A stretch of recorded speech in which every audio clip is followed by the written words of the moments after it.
everyone, and welcome back to our Golden 20s podcast. My name is Sadie, and I'm joined by my co-host Tegan, and Hi. we either have the last episode of 2024 or the first episode of 2025, depending when you're listening to this, because I believe this episode is dropping on New Year's Eve. But regardless if it's the last episode of 2024 or the first of 2025, it is the perfect episode because we are going to be recapping our past year and then also sharing some of our thoughts and intentions as we head into the new year. We're also going to be sharing our 2025 ins and outs because it's still very in to share your ins and outs. So we're going to wrap up today's episode with that. But as always, before we jump into it, we're going to kick things off with a connection card. So today's card says, what belief about yourself no longer serves you? And I feel like this is maybe a good one for thematically this episode. But I feel like a lot of my beliefs about myself that no longer serve me are job related. And I feel like probably lots of people, especially women, relate to the imposter syndrome or the thinking of this is what I've always done, so this is what I should do. But I'm been really working this year to try and change my thoughts around work. So yeah, it's still something I need to work on, but I don't think it's serving me. I don't think being closed-minded in your career ever serves you. Mm-hmm. And I feel like a lot of the people who are successful around me are not close-minded, where they're everything's an opportunity. I just say yes and I figure it out. And that's not my way of thinking. So all that to say, I'm trying to change it. Yeah. Interesting answer. I feel like all of my answers to all of these questions are always so similar or on the same themes. But I think, hold on, read the question one more time. Something about yourself that's no longer serving you. Yeah, what belief about yourself no longer serves you? So, okay. Yeah, I was kind of vague in my answer, but that's on purpose. But that's fine. I think my answer, I don't know how to say this properly, but essentially that being independent is the core of my identity and means that I have to do everything on my own. I actually think my need to prove my independence to myself and prove I can do all of these things on my own and create this life and live this life that I've always dreamed of all by myself. I don't need any help. I don't need a partner. I feel like that has gotten me to where I'm at so far in life. It's gotten me really far in my career. I do live in an amazing apartment and, I have this beautiful life that I've, completely built on my own. But I feel like that's no longer serving me because I've been doing this for so long where I actually feel like it's closed me off to even being open to a relationship, kind of like you were saying, but about work where it's that's just something I've totally, tuned out because I've been so set on being independent. And I also think it's just I think I've maybe shared this mantra with you guys, but just in the past few years, I've been reminding myself because I constantly need to remind myself that just because I can do it on my own doesn't mean I should have to. And the older I get, the harder life gets where I feel I don't need to be holding on to this thought that I'm independent and I have to deal with all of these growing up situations on my own anymore. It's okay to ask for help if that's turning to friends, family, opening myself up to a partnership with somebody. I don't know. I feel like I'm trying to let go of that belief about myself. Yeah. I think that's a good one. It's hard to not live in the extremes of I want to be by myself or I want to be in a couple. I feel like everyone has to have a little bit of both, but it's hard to not, live in the comfort of the one extreme. Totally. And that's why I have a therapist, because she reminds me that all the time. Just because you're in a relationship doesn't mean you're not independent. And it doesn't have to be you're independent or you're not independent. It doesn't need to be those extremes. So yeah. Well, there you go. Okay. I feel like it's an interesting little reflection to end the year or start the year on, but Yeah. We are also going to dive into our goals we set in this episode last year, which I feel like for me, I hit some, I didn't hit some, but I'm feeling overall like pretty good about my goals. That's good. So I'm excited to go through them. I guess I can start by saying one goal I did not hit was to reach 50K followers on TikTok. We are actually at less followers than we were last year. So we did not succeed in that goal. We did like gain more subscribers on YouTube and things like that. It's all good. So I don't necessarily feel super negative about this goal. It was just like, okay, guess keep it on the list, see what happens next year. I also set a goal of doing daily movement, which I feel like I was pretty good about my like general wellness until I bought my house. And then just like the stress from that, I was doing nothing but working on house stuff. So it was like 6 months, I feel like, of following that goal, and then it fell off. And I also set a goal for daily moisturizing, which was kind of the same thing. I was good at it, and then with the stress of the house stuff, stopped being good at it. And then it's probably been maybe like the last month to 2 months where I've started to get back into a routine. And this was something I like talked about when we were discussing like fall goals. So it's been good. Not perfect, but good. Another goal I set for myself was to buy a house. Did that, so that's exciting. Yay. And I remember saying that last year and feeling like, I don't know, nervous or like embarrassed about the fact that I could be coming back this year and saying that it didn't happen. So I'm glad it did. But now I'm also like, why were you nervous? Like, who cares? If it didn't work out, like it didn't work out. I don't know. But obviously it was like a big change and had a lot of emotions tied up in it. Another goal was to do a paid ad on the podcast, which we haven't done, but we have had some brands reach out to do paid social posts. So it's kind of like a half step towards that goal. And no phone before bed. I have succeeded in that. My phone is now no longer in my bedroom. So I go to sleep without my phone and I wake up without my phone. So that's exciting. And then I did want to say there's one goal I wrote that I did not achieve, and I don't want to say it publicly until I actually achieve it. So I'm just planting the seed now, and then hopefully, I don't know, we'll see. Maybe in like a few episodes I can be like, I achieved this goal, but I don't want to say it for now just because of the people I know who listen. This is so cryptic, and it's like, this okay, is so girl, mysterious. But yeah. If it happens, I will share it with the world, and you'll all be like, "Oh, okay, that makes sense." But Okay, so stay tuned. Mm-hmm. I Yeah. love What it. about you, Sadie? Yeah, I love that so much, and I'm glad. Like, I feel like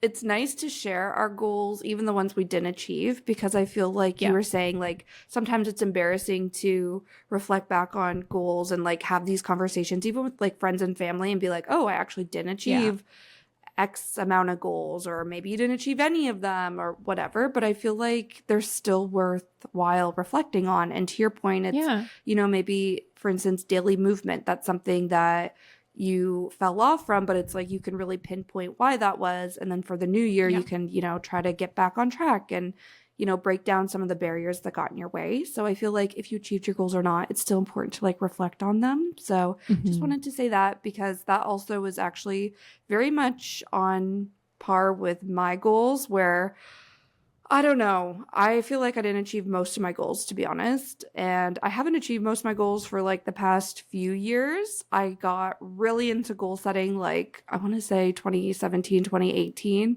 And then it became my entire personality. And then when the pandemic hit and I had like an identity crisis of being like, oh my God, who am I when I'm not this super ambitious, career-oriented person? Like, what do I do with my life?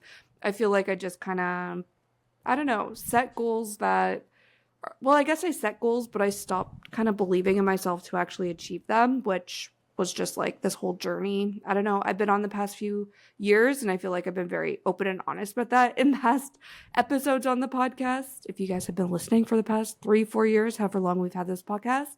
But anyways, all this being said, I didn't achieve a lot of my goals. I did achieve, though, some of them. The first one being to shift my morning routine up to 7 a.m. So that's something that got so bad through the pandemic, where it was like I was rolling out of bed at like 8:30, 8:45, logging into my computer at 9 a.m. to start my workday. Last year, I feel like I moved my morning routine back to 8 a.m. And then this year, I was like, okay, we need even more time in the morning. I love a slow, leisurely morning.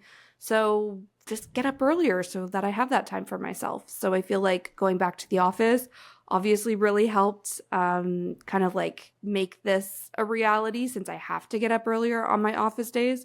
But then it's just easier to keep a consistent morning routine even on the days that I don't go to the office. So that's something I feel I'm pretty consistent with and I'm proud of. The next goal I had was to get out of the house every day.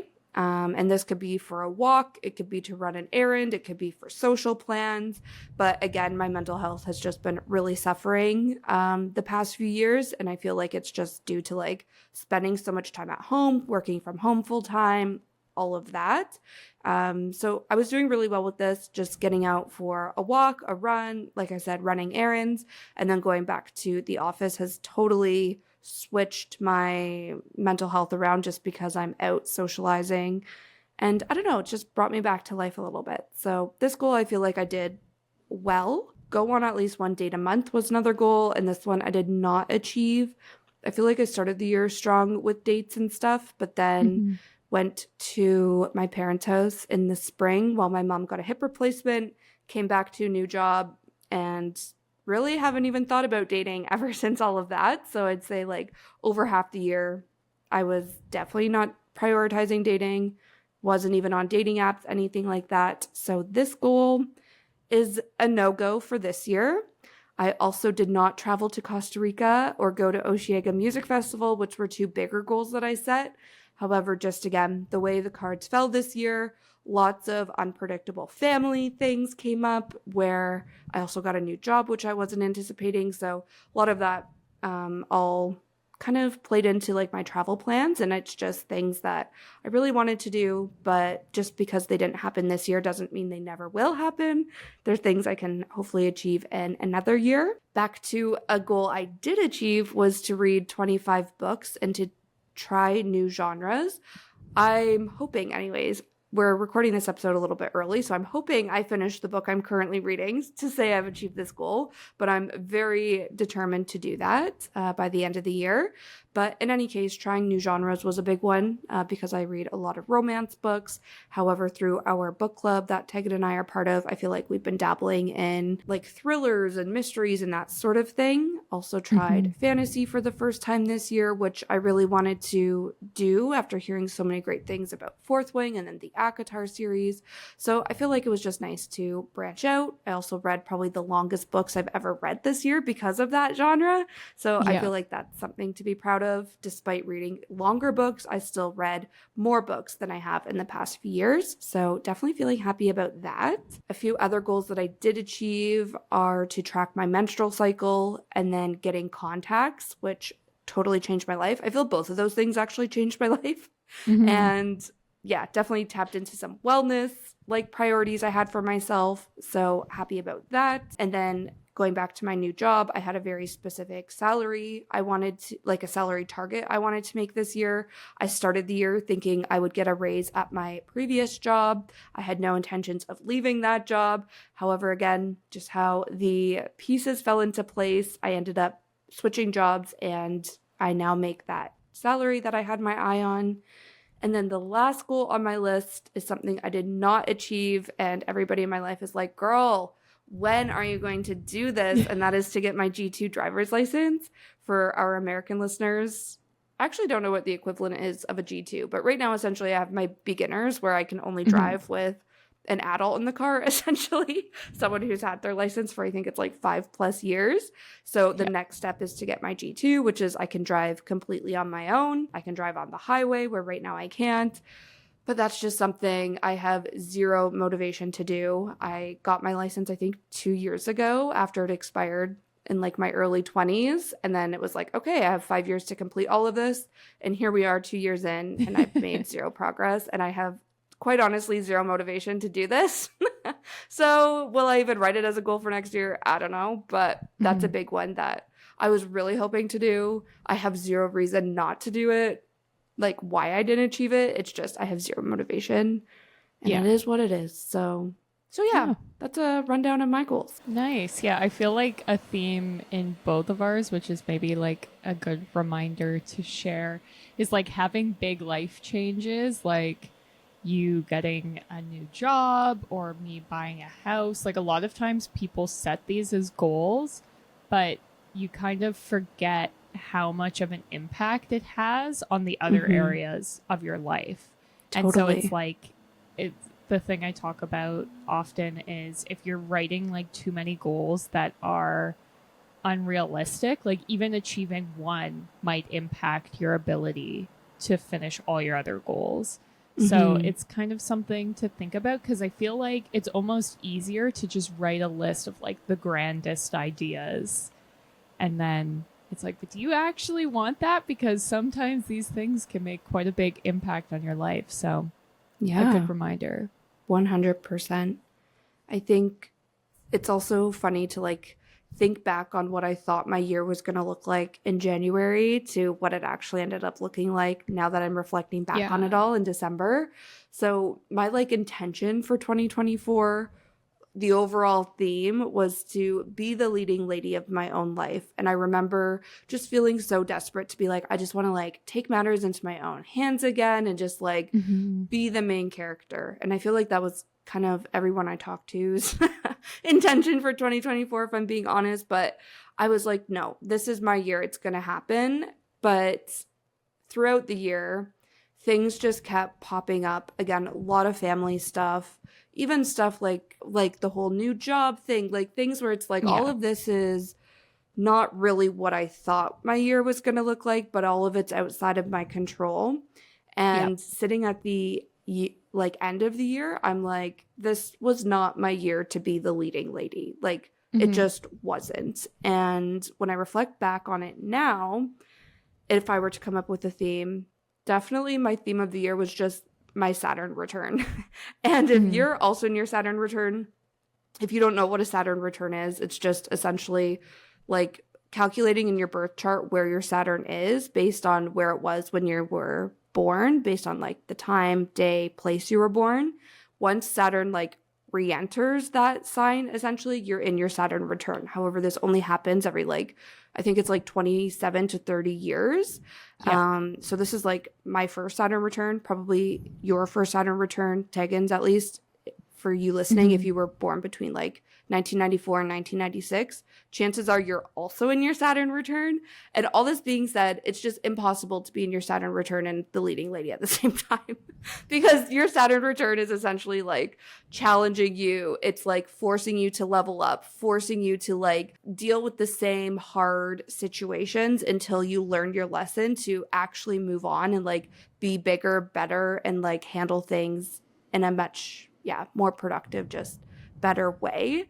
Where, I feel like that is 1000% my year, where it was just like, I don't know, I was down in the dumps, but I knew all of the work I was doing was worth it. You know what I mean? So sitting here now at the end of 2024, I'm like, okay, this was not my year to be the leading lady. This was my year to be like internally fighting all of my demons, proving to the universe, yes, I'm learning, I'm growing, we can move on.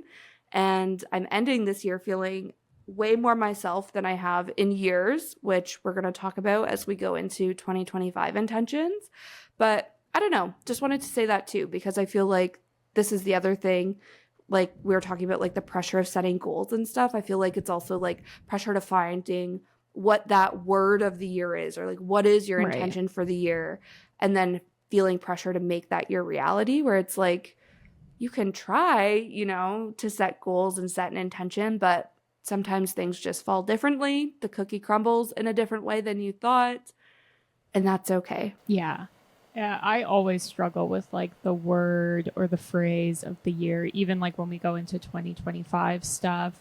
I have some stuff written down, but I'm still like, I don't know if any of this is resonating. So there is the possibility that when we talk about goals next, I'm like, yeah, I was lying.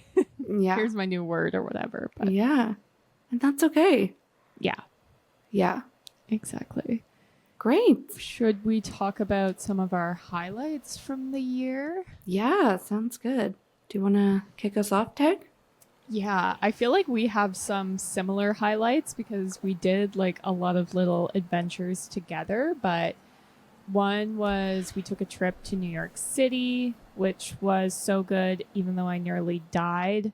Besides the me nearing death, everything else was great. And the fact that I nearly died and it's still a highlight, I feel like speaks Yeah. to how good the trip was. So definitely that. But we also had just like so many cute little cozy like winter dates. I feel like we did a candle making workshop, which for some reason was just like the best. And So good. yeah, just love it. My candle, I only burnt during that very specific time. And now every time I Mm. smell it, it just like brings me back. So that was definitely a highlight. We did like our little photo shoot for our cover art, which was Yeah. also pretty cute. And lots of live music. We went to see Noah Kahan and I got to see Taylor Swift, which this wasn't a goal of mine to see the Eras tour, but I did put it all over my vision board. And I was like, I will be there. I don't know how, but I'm like, I'm going to win a contest or someone's going to offer me a ticket. Like, it's not a doubt in my mind that I will be there. So then the fact that I got to go, I was like, yes, I created my destiny. So that was quite exciting. Yeah. And I went to 3 weddings this year, which was fun. I really love getting like fully dolled up. And then I can force Tyrell to take pictures with me, which I also really love. And one of the weddings was in Halifax, Nova Scotia, which I had never been there before, but my mom had lived out there. So that was kind of cool. And it's where a lot of like my Scottish relatives, when they immigrate to Canada, they first step like on Canadian soil in Nova Scotia. So that was kind of cool as well. Mm-hmm. And I also kind of went out of my comfort zone trying a bunch of different wellness stuff this year, which Yeah. is like very different. I used to like 5 years ago be so anxious about like going to a workout class by myself, where this year I did like Othership, which is cold plunging by myself. I've been trying like reformers Pilates and just all this different stuff. And I feel like that's really helped me like tap into who I want to be going forward in the next year. So that was also a highlight. Also did some road trips and I went to a cranberry bog, which is so random, but it's something my husband's family has done a lot and I've just always wanted to do it. And this year I was like, I'm booking it. I don't care. We're going to the cranberry bog. So I was excited about that as well. Yeah. I love that so much. I feel like, yes, I have a lot of those things on my list as well. First of all, I was going to say for the trip to New York, we did a whole episode recap after that trip. So if you guys want to hear about it, or if you're planning a trip to New York and you want to like recreate this ultimate trip that was a highlight for both Tegan and I this year, like go check out that episode because it is a lot of fun. And yeah, I'll probably listen to it back just because it was relive the it's memories. such a long episode too, but it's just Yeah. because we're just like giggling and having fun. So Yeah, it's a good one. 100%. And the whole reason for that trip was we saw Billy Joel at Madison Square Garden, which I always say when people ask me about that trip, I'm like, I didn't know that was something that should be on my bucket list, but while I was living it, I was like, this is a bucket list item. And I don't know, I feel like that was just like so fun. So anyways, that was on my list. Tegan and I also participated in a bachelorette in the city. I don't think that's the right word, but in any case, we kind of helped plan it a little bit. And it was just so fun because there were so many people from outside of the city who came for this bachelorette. And I feel like Tegan and I were just like running the city with these girlies, and it was the best. So, and it was also like right at the beginning of summer. It was over Pride weekend. Like it was just such a good weekend in the city. And we did so many like touristy things in the city that I actually hadn't done yet, but wanted to do, like make our own lipstick. Like, I don't know. It was just so fun and like girly. And it was also, sorry, I don't need to explain why this was a highlight, but I'm going into it. It was also after like my first 4 weeks at my new job where I had like completely isolated myself because I was like completely brain dead after work all day, every day. So it was just like the perfect timing, the most wholesome weekend. And it was just, I don't know, such a good time. So that made my list of highlights. I also had a family trip to Montreal. My whole family, including my grandparents, got to see my sister defend her dissertation, which was super cool. That's not always a public thing. However, at McGill in Montreal, it is a public thing where literally anybody can come and watch. So since we couldn't all go to my sister's graduation, which is like her getting her PhD, essentially the biggest graduation she's had, and she's had many, let me tell you. We all went for this, and it was just so special. It was my mom's first trip since her hip replacement, and she was killing it. Like she was walking all around. Like it was just so fun to travel with her when she was like, I don't know, just in like better spirits. I wasn't worried about her. Like it was just so good. We stayed at a beautiful Airbnb that I was completely obsessed with. The Airbnb host literally left my sister a bottle of champagne because they knew we were coming for her dissertation. Like it was just so good. And my grandparents were there as well. My papa, like 2 weeks later, was diagnosed with throat cancer. So I think it just made that trip even more special because it was like we were all there together. So yeah, that was definitely a highlight of the year. Also running my first race. It was only a 5K, but still my first race. And it was completely, it was just so great because it was something I like worked all year to. Basically back in January, my best friend was like, I want to run a 5K or a 10K this year. And then we spent 10 months essentially like preparing ourselves for it. And then we finally ran the race in October. And yeah, it was just so great. I ran the whole time, which was my goal. I ran it in under 35 minutes, which was another goal I set. So while running a race wasn't one of my yearly goals, I turned it into one, and yeah, was very proud of myself for that. Hoping to do a 10K in 2025, but we will see. And then last highlight, Tag, you also touched on this, but that was seeing basically all of my favorite artists live. So that's Noah Kahan, but I also saw Maggie Rogers, Wild Rivers, and I even got to see Avril Lavigne live this year, which was not on the bingo card. So that was a special little extra that, yeah, was definitely fun. She was doing her greatest hits tour. So I even heard songs, like I heard Losing Grip live, where I was like, I never thought I would hear this song live because it came out in 2004. Like, what? And all the girls around me like were sitting during that set, and I was like, this is so good. Like I never thought I would hear this live. So it was just super, super great. I love that. Yeah. We both had pretty good years, I feel like. Like, yeah, I guess. I feel like actually something else I didn't write down, but I was thinking about was I feel like when I think back on the year, I didn't really do much. Like I didn't travel. Really, New York was the only trip I went on. The rest was just to Montreal, family stuff. Like there was no big like, oh my God, this was the highlight of the year moment for me. Yeah. But I feel like something that I really enjoyed this year was leaning into like seasonality and like in the summer, like really just embracing summer and like doing all the summery things. And I feel like that really helped me slow time down and like enjoy the season. And then when it switched to fall, like it was very much the same thing. Even in the spring, I remember being like, I forgot how great of a month April is. Like I never look forward to April, but I just like was soaking up the springy vibes. And I don't know, I feel like some years you do have those big, I did this, I did that, I went on this trip, I got to see this country, and like it's huge and grand. But I feel like my year, thinking back on it, I'm like, it wasn't huge and grand, but yeah, at the end of the day, it was still a pretty good year. Yeah, and it was what you needed. Yeah, exactly. Great. Did we want to talk about 2025? Yeah. Intentions? Yeah.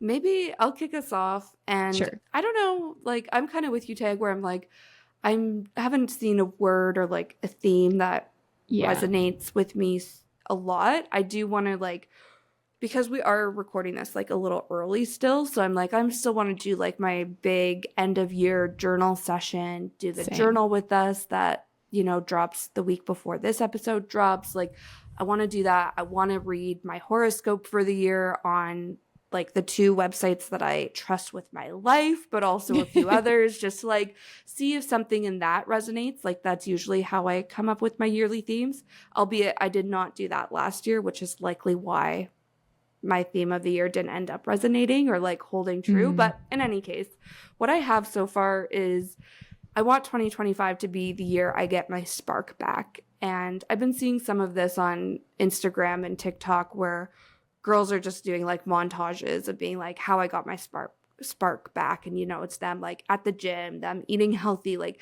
doing all of those things that we talk about.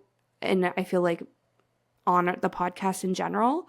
But I feel like this is hitting or resonating with me just because I've been so desperate to turn around like my mental health in the past few years. I come on every single year in this exact episode talking about how, you know, I need to turn things around. I want to be selfish again and like be okay with that and like living life on my terms, living life to the fullest, like all of that. But I feel like things just always pop up where I'm like, I don't know, internalizing things in a negative way where it's always like setting me back, even if I am making progress and taking a step forward too. So I feel like 2025, I'm like, I don't know, I just want to get my spark back. I want to shed all of the shame that's been like piling up and like manifesting in me over the past few years. I want to like get back to being like so unapologetically myself.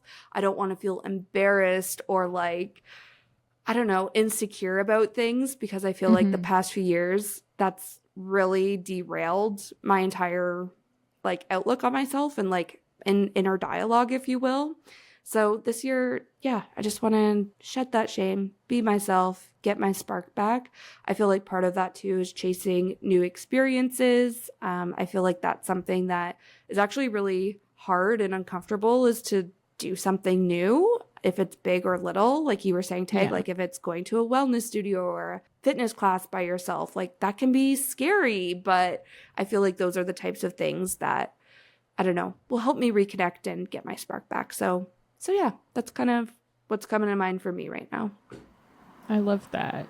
Yeah, I'm kind of in the same boat where I haven't done my major like reflection yet, so we'll see. The only thing that's kind of like coming to mind for me is trying to be like the most authentic version of myself, and to me that means like recentering everything around my values. I have like a set of 5 values that I did like all this journaling through the fall to come up with. And I feel like they all really resonate with me. And so I just want to keep coming back to being like, is this aligned to who I am and what I want to do?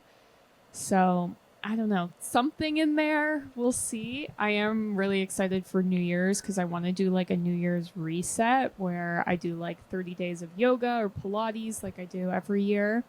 And this is the first year where I'm not going to be doing dry January. And I kind of talked about this, I think I definitely brought it up in an episode, but I had done it like 3 or 4 years in a row. And the last year I was just like, this is not hitting. 1, it's not hard at all. 2, like I just wasn't feeling accomplished. I wasn't feeling any different before and after. And then I was like, then why am I doing it? Like you're just putting some weird barrier in your way. Like who cares? Don't do it. So I'm not going to be doing it this year, but I am going to try and not eat carbs for the first 30 days. So we will see how that goes. So I can still drink alcohol, but only if it's low carb. And a big thing for my year is this is my last year in my 20s. So I have 6 months of 29 and then 6 months of being 30. And so I'm very excited for that. And that's where a lot of the thinking around like, I just want to be my like authentic self going into my 30s. I want to be like values. I don't want to say aligned, but that's what I'm feeling. Yeah. So yeah, just trying to set myself up to be like, how do I want to feel when I turn 30? I want to be like physically fit because I work at a desk. So I need to like prioritize things like exercise, eating healthy. I want to continue doing my skincare. I've gotten way better at like my morning and nighttime routines with the not having my phone in my bedroom being a big part of that. So I'll just continue building on that. And I want to continue setting up my house and specifically my guest room. One of my major goals is to have a guest stay in the guest room, which it's currently like a construction zone, but I have a full year to get someone to stay there. I feel like I can do it. I'll stay. I'll stay anytime. Just we need a bed, we need to put up some drywall, and then we'll get it sorted. But I feel like that's an achievable goal. So, and I want to get stronger reading all of these fantasy books. I'm just like so motivated to be like getting jacked and working out. So I want to do that. One of that is I want to take a Jaybird class. That's just like this Pilates studio in Toronto I really want to try. And the last thing is I want to read 35 books, which I wanted to talk about this because the 35 books was my goal last year. I read 40 books, but I'm going to keep my goal the same at 35. And my whole thinking around that is I heard this quote on TikTok that was like, if you're not changing, you're choosing. And so I've been trying to think about that framing when it comes to things. And I feel like with that book goal, I'm good with choosing to stay at 35 books. I feel like that's reasonable. I don't feel the need to go further. It's kind of like me with Dry January. Like, do I feel the need to change it? No. I'll choose it. It's good.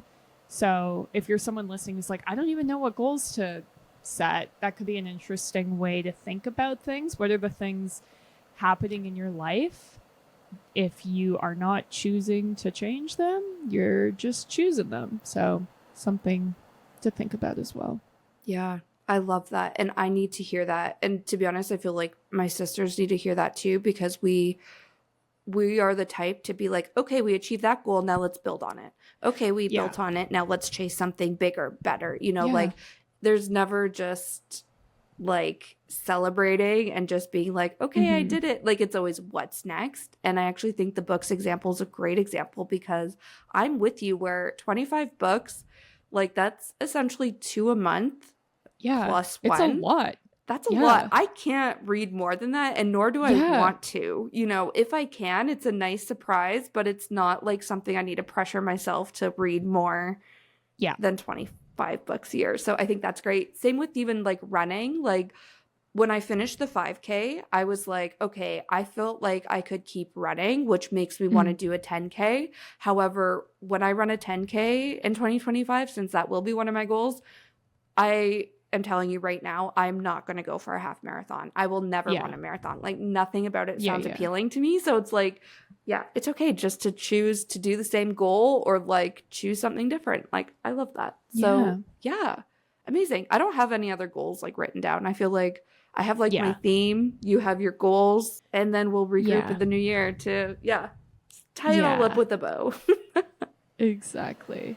Great. Well, I think to wrap things up, we're going to talk about our ins and outs, which I was so excited to talk about some of these. I was like, couldn't sleep because then I was thinking like, oh, I should say this. And then I was writing them and I was like, some of these feel kind of mean. No, like when I was I wrote all these things that are out and I was like, this feels mean, but no, it's just my opinion. You don't have to agree with it. And it's out for us, you know? Yeah. Like, doesn't mean it's out for everybody.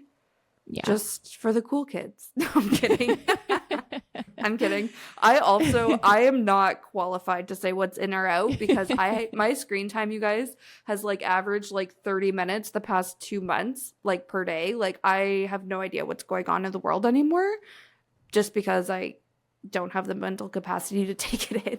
So for me to tell you guys what's in and out, you guys will be like, no, girl, that was out months ago when you're saying it's in for 2025. So yeah, this is definitely a take it or leave it kind of segment. Definitely. I think the first thing that came to mind for me is something that's in is not posting online, not having an online presence, even like having a small social media following, because I feel like all of the really like wealthy people that I know, they do not use social media because they're like, I don't get it. What's the point? Where social media is now just basically like a side hustle, it feels like. So the ultimate privilege is being completely offline. And then like the rich people, like they don't even have, like they don't check their emails. You know, they have someone who does that for them. Like they are offline. So I feel like, I don't know. I've also just felt a shift where every time I go to post an Instagram story, I'm like, why does this feel so cringy? Yeah. So I don't know. I just feel like that kind of posting is out. Being offline is in. I love that so much. I think the first thing on my list was hobbies are in, side hustles are out. And I feel like it's kind of actually similar to what you were just saying, where, Yeah. yeah, it's just that need to be like showing off and like proving yourself and making money and hustle, showing everybody you're hustling. Like that's very out, where being cozy at home, doing hobbies, maybe signing up for a class, but doing something for yourself that is just very intentional, self care, I don't know, intentional me time, like that's in. So yeah, cozy hobbies, yes. Side hustles, no. I love that. This is one that I was writing and I was like, maybe this feels mean, but I hope it's not. But something that I think is in is like strong Pilates arms, and something that I think is out is being like very, very skinny. And I've seen like a lot of this discourse going around on TikTok. And the thinking is because Ozempic is so much easier to get access to, it'll be easier for average people to be skinny. Where muscle, you have to like have the time and the money to earn it. So that'll now become more desirable. And I love that because I also want to be strong. So I'm hoping that it's in because that's what I want to look like. I love that. Next on my list for in, there's not a corresponding out, just in. And it's on the list because I'm personally excited about it, is hobo bags. Boho bags. No, I'm pretty sure they're hobo bags. Do you know what I'm talking about? It's like big bags that have zero structure and you just throw all your shit in them. Yeah. When I was in high school, I lived for these bags. They're very like Mary-Kate and Ashley vibes, okay? Yeah. I lived for these bags. Now I'm, you know, in my Lululemon belt bag era, but I keep seeing like so many ads. This isn't like fashion houses by any means, but Gap, Coach, like I'm getting all their like Instagram ads and they all have these bags and I'm just like, oh my God, this is the purse of 2025. Gone are the little like shoulder bags, you know, where you can fit maybe a lip gloss in it. No, we're doing like huge ass hobo bags where you just dump all your shit in it and I can't wait. I love that. Yeah, I'm excited. I love the boho stuff. Right? Yeah. Next on my in list, this again feels mean, but I'm just going to say it. I feel like the trad wife, stay at home girlfriend content is just going to keep getting more and more popular.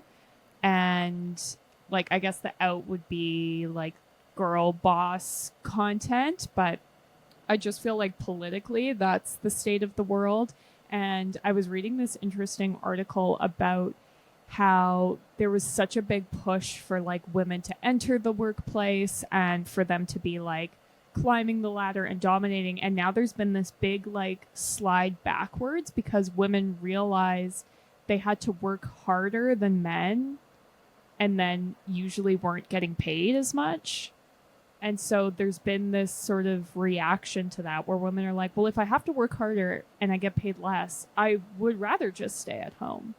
And then I feel like that's kind of being cultivated in these online spaces. So whether or not I agree with it or think that like this is the way the world should go, I feel like it's just going to get more and more popular.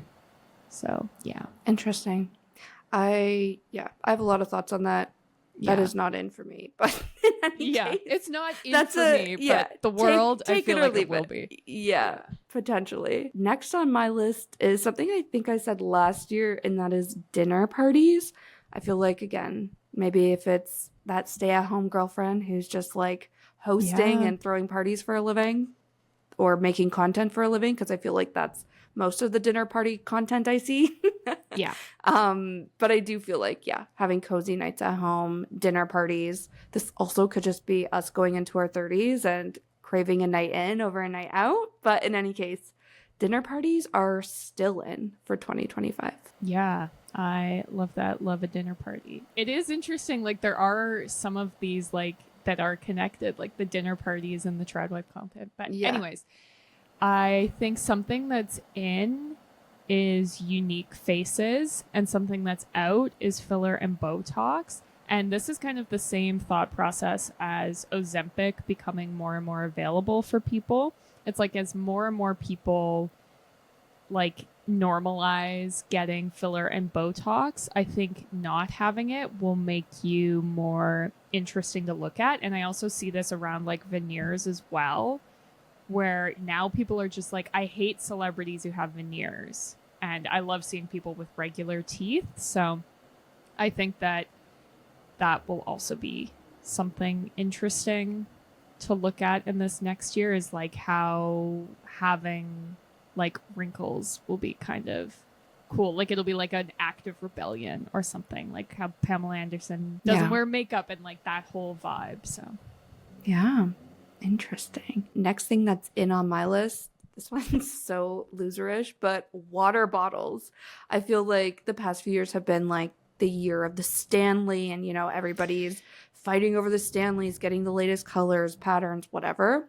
But I feel like lately, one of the companies like I run paid ads for is big in sports. So I just hear about all these big water bottle brands all the time. But like Awala is huge this year. Like one of our like yeah. top search terms for like branded keywords and search ads and stuff. It's just like, what the hell? So I feel people are branching out from just having Stanley, and it's not even just like the Stanley takeover. It's just like people love their hydration brands. Yeah. And this is just a thing of 2025. Yeah. Well, this kind of aligns with one of the things I think is in, and it's like individuality, I feel like is so big. It kind of always has been. Like, I remember when I was in university, we talked about like, why is Starbucks successful? Why is Apple successful? And it was because it was like highly individualized. But I just feel like there's so much. I could get into this whole rant about AI, but I feel like there's a lot of like sameness and the morphing of like, we're trying to make everything as average as possible. And people are very into, at least in TikTok, trying to be like very unique, very individual. And so I think that individuality, being a little weird, will be in. And I also think like uniquely curated items will be in. And so I'm seeing a lot of like purse bag charms and things like that. But even just like having all of your dinnerware be like thrifted over years, or having like all this crazy artwork that's all uniquely curated. I feel like it's kind of this like maximalism space we're moving into, as opposed to like the minimalism that's been popular for a bit. Yeah, I had that on my list as well for home decor, like that maximalist home style where it's like prints, color. I also had dark, moody paint colors where I feel like, gone are the days. I say this as if my kitchen's not all white, but like gone are the days of like the white kitchens and like the white everything. I feel like, having that individuality in your space is big for 2025. Yeah. I also, for like a home styling as well, feel like the 70s are very in. I was like walking around the mall doing Christmas shopping, and all of the like new luxury places all had like the skinny, colorful tile, and it was just all very 70s. And yeah, so I feel like that's very in as well. And the other thing I had on my in list is transparency. And I just feel like the transparency content does really well online when I see it, where it's like, I'm an influencer breaking down how much I make, or like how much it cost me to renovate my bathroom, or like all the transparency about stuff. I feel like is people just seem to like it more, whereas 10 years ago it was like, I don't want to know how much it cost Kim Kardashian to redo her house or to buy this house. I just want to look at it because it's beautiful. Where now it's like, I want to see the girl who works a 9 to 5 doing her makeup routine with drugstore products, and she's telling us how much they cost, where it's just like authentic and being transparent will be Yeah, totally. I have so many points around that too for ins and outs. I think my in that kind of falls in this space since my last in is blogging.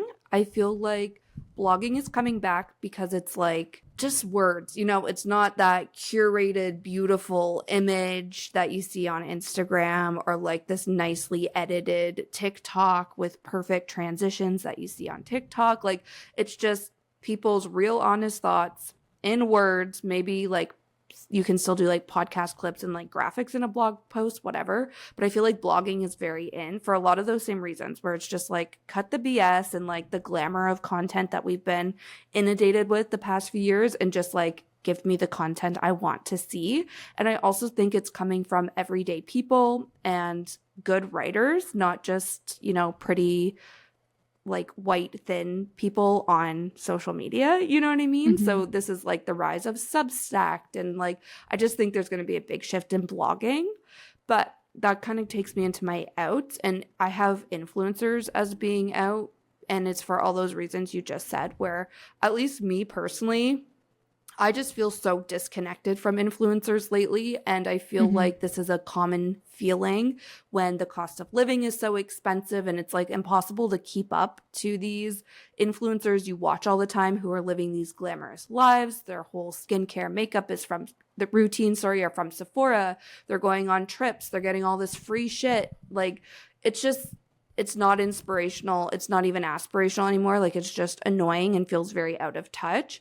And yeah, I feel like there's been like a big shift to, we don't care about this anymore. We just want to see that 9 to 5 girly who has the drugstore makeup routine, like you were saying, Tag. Like, that's the kind of influencer, if you will, that I think people are craving. And this is the type of person that'll do best, I think, on social media in 2025. So yeah, I feel that way as well. I think very similar to that is also celebrities. I went on a hot take rant to Tegan about this a few weeks ago, where I was just like, I can't wait for our ins and outs, because my biggest out is celebrities. Everybody's gonna hate celebrities. Everybody's already starting to hate celebrities, and it's for that exact reason. Like, they're just you can still have a favorite singer, you can still have a favorite actor, you're still gonna listen to the newest album from that favorite singer, go see that favorite actor or whoever in a movie. Like, that's not what I'm saying. I think their talent and stuff you can still appreciate and but it's just the idea of celebrity and yeah, I don't know. I feel like that's going to be very out. I also feel like the whole, you guys haven't heard me talk about the Diddy case in a while, but I was hot on that when it was first dropping. But I feel like that's also really going to divide Hollywood in 2025, where it's just going to make celebrities, everyone's going to have the ick from celebrities if you don't already. Yeah. I am very curious to see how it all shakes out. Because it's I don't know. I feel like there was a similar movement with the Me Too thing, and then everyone just seemed to get over it. And I'm like, why are we getting over that there's a bunch of rapists in Hollywood? But then, I don't know.